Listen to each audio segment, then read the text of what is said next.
안녕하세요. 뉴스와 사람들입니다. 검찰이 패스트트랙 중돌 1심에 대해 항소를 포기하자 오히려 나경원 등은 항소했습니다.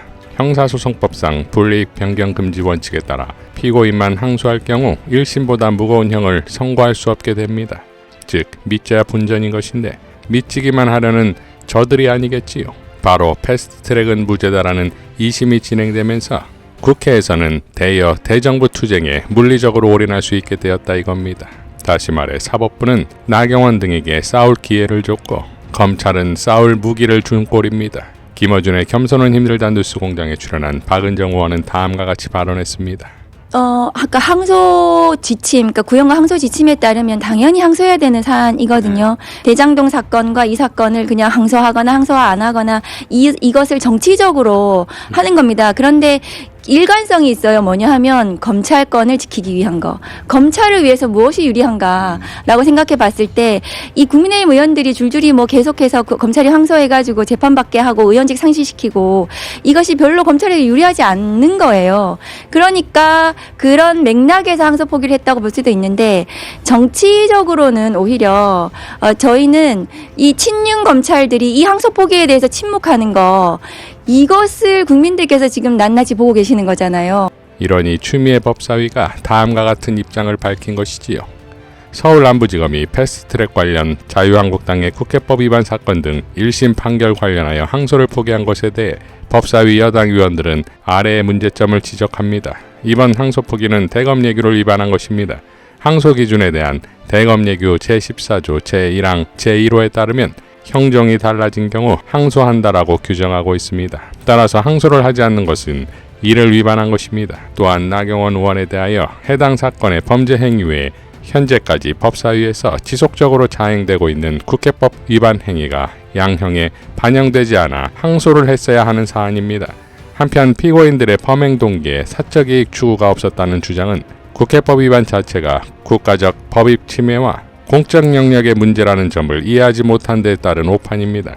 장기화된 분쟁을 최소화할 필요가 있다는 점도 일반 국민의 눈높이에서 도저히 이해할 수 없는 궤변입니다. 권력자들의 버티기 전략과 시간 끌기 전략을 검찰이 정식으로 인정해준 후안무치한 결정입니다.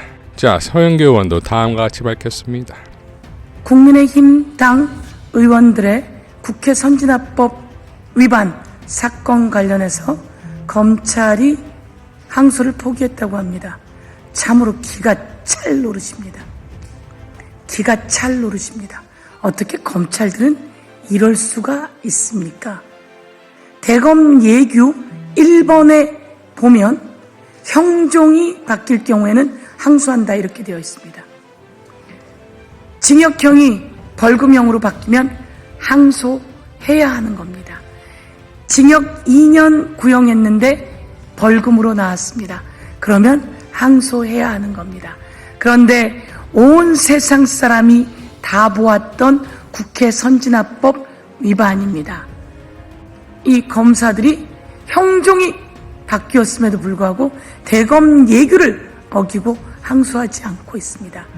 찐윤, 윤석열과 윤석열 검사들, 국민의힘 다 한통속이다 이렇게 말씀드리면서 이에 대해서는 국민들이 가만히 있지 않을 것이다 지적하고, 제가 어제 법무부 장관에게 강력히 법사위에서 질의 과정을 통해서 온 국민에게 알렸습니다. 절대 항소 포기해서는 안 된다. 검찰에게 경고했음에도 불구하고 이렇게 항소를 포기하는 것을 보면서 정말 검찰은 확실하게 개혁의 대상일 수밖에 없다라고 하는 것을 지적합니다. 대검 예규가 있음에도 불구하고 그 대검 예규를 위반한 것에 대해서 철저히 감찰할 것을 촉구합니다. 대검이 스스로 이야기했습니다.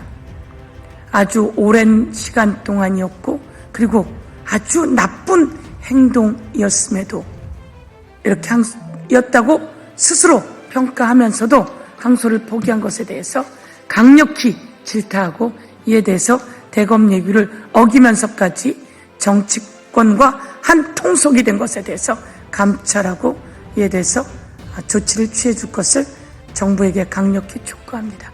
자, 이렇게 법원과 검찰이 국힘의 편인데 그렇다면 과연 국힘은 이를 제대로 활용해 부활할 수 있을까요? 내란을 아직까지도 옹호하며 오직 구구표만을 구걸할 수밖에 없는 처지의 정당이 당장은 깽판을 치겠지만 이를 지속할 수 있겠습니까?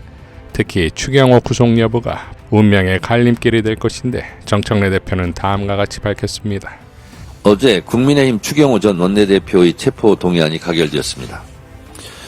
추경호 전 원내대표에 대한 구속 여부가 이제 국민적 관심사로 떠올랐습니다.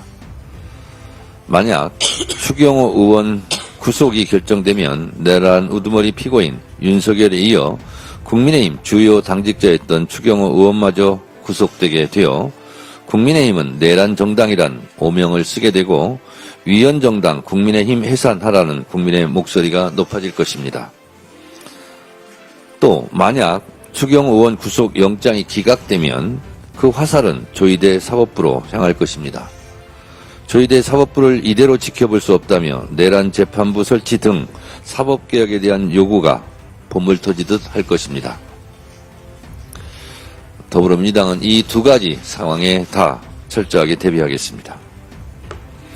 저는 여러 차례 추경호 전 원내대표의 계엄 해제, 표결 방해 의혹이 사실로 입증된다면 10번이고 100번이고 국민의힘은 위헌정당 해산감이라고 말해왔습니다.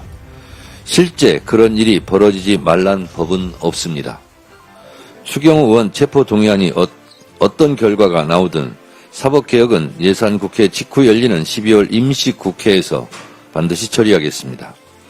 국민의힘이 필리버스터로 강행하면 더 큰 국민의 열망으로 제압하고 사법정의를 바로 세우는 차원에서 사법개혁을 완수하겠습니다. 12.3 비상계엄 1년을 앞두고 국민의힘 일각에서 사과해야 한다는 목소리가 있다고 합니다. 사과도 타이밍이 중요합니다. 버스 지난 뒤에 손들면 뭐합니까? 1년 동안 사과하지 않다가 잠시 소나기 피하려고 사과한들 무슨 소용이 있겠습니까? 국민의힘 일부 의원님들 그런 사과는 필요 없습니다. 국민들은 이제 와서 사과는 무슨 정당 해산해. 이것이 12.3 비상계엄 1년을 맞는 국민들의 심정입니다. 국민의힘은 똑똑히 알기 바랍니다. 자, 추경호가 구속되면 내란 정당 해산 절차에 돌입해야 하고 추경호가 기각된다면 조희대 사법부에 대해 더 이상 국민이 인내하지 않겠지요. 윤석열 내란 1년이 되는 12월 3일 추경호 구속심사는 제2의 내란 발발이냐 내란 척결의 또 다른 시작이냐를 가름하게 될 것입니다. 이상 뉴스와 사람들이었습니다. 시청해 주셔서 감사드립니다.